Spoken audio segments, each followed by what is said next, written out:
Welcome back to the diner for this edition of Burgers and Fries. So, gentlemen, do you remember watching Cartoon Network way back in the 90s and the early 2000s, right? Oh yeah.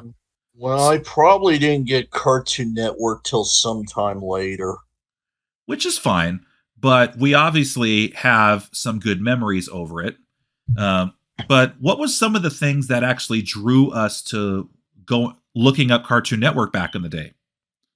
Well, there was this one show I really loved and grew up watching, and I have the complete series on DVD. It's called Foster's Home for Imaginary Friends.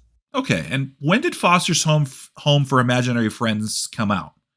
I'm going to say maybe 2004, 2005, or 2006. Okay, Greg, obviously you and I are basically the same age. So, what cartoons drew you into checking out that network? Well, there's a list. Johnny Bravo, Cow and Chicken, Dexter's Laboratory, The Powerpuff Girls, Ed, Edd and Eddie, Teen Titans. So, stuff from the late 90s. I love Johnny Bravo. I loved Dexter's Laboratory. But the thing is, those were original programming that they started doing late 90s, early 2000s. But what Cartoon Network originally was like back in the mid 90s, before Space Ghost even, what were they putting on? Old Hanna-Barbera shorts, old Looney Tunes, old stuff like the Flintstones, the Jetsons, Yogi Bear. There was a huge library of classic cartoons from the 60s, the 70s, the 80s. A lot of stuff that many older fans remembered seeing when they were doing Saturday morning cartoons even, right? Right. Yep. So what did Cartoon Network eventually do? Oh, they brought live action crap with some good live action shows. And then they rebooted Teen Titans, and that's what they kept syndicating over and over and over again. Right. So they started bringing up newer shows that were not obviously as good. And then ultimately, they were phasing out a lot of the old classics, right? Right. And then eventually, what did they do to the old classics? They put them on another channel. Remember that channel? Boomerang. That's right. And then what did they eventually do with Boomerang? They put the newer crap on there. So for years, for anyone my age or older, somebody who loved watching cartoons in the 70s and the 80s and even way past then, really didn't have a way to see a lot of the old classic cartoons because the newer stuff was what was always getting pushed. Mm-hmm. So guess what's going on now, gentlemen? There is MeTV. And guess what MeTV is doing? Putting out classic cartoons. They're going to do an entire channel on nothing but classic cartoons. So I'm talking Bugs Bunny, Daffy Duck, Scooby-Doo, Tom and Jerry, the Jetsons, Top Cat, Yogi Bear, Popeye, even the old Johnny Quest and Flintstones.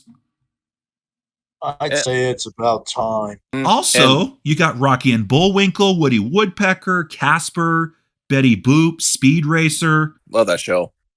This is fantastic news.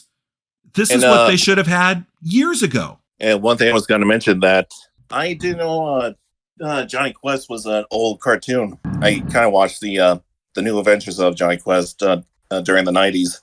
Yes, I remember the 90s version too. I actually didn't realize that it was a remake of the old Johnny Quest. So they had a show when Johnny Quest was a child.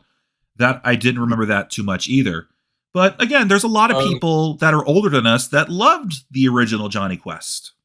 Mm-hmm. Correct me if I'm wrong, but is Johnny Test basically a remake of Johnny Quest just with a different name? I wouldn't know. So this network will be available for multi-platform distribution, over-the-air broadcast. So for those that don't do streaming, for those that want to watch regular TV, well, there's a channel for the cartoons that are just for them. And then, of course, it should be along with a complimentary offering for ad-supporting streaming services. So thanks a lot, MeTV. this is definitely a step in the right direction. Now, the date that this is supposed to launch will be June 25th, 2024. So this is about a month away. Mm-hmm. Now, does that mean I'm going to be watching all these cartoons 24/7? No. But I'm always the position that, as long as I can have my vanilla, then somebody else can have their chocolate. So in this case, the classic cartoons is my vanilla, and whatever the fuck they make now, good, that's someone else's chocolate. Is chocolate ice cream kind of like crap in a way? I just prefer vanilla, but you get the analogy that I'm making right there.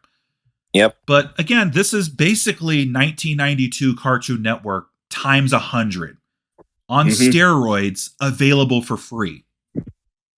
Which is what Cartoon Network should be. That's what it was way back in the day. But I've done my Cartoon Network ran over it. I revisited it, talked a lot about it in just a couple minutes ago.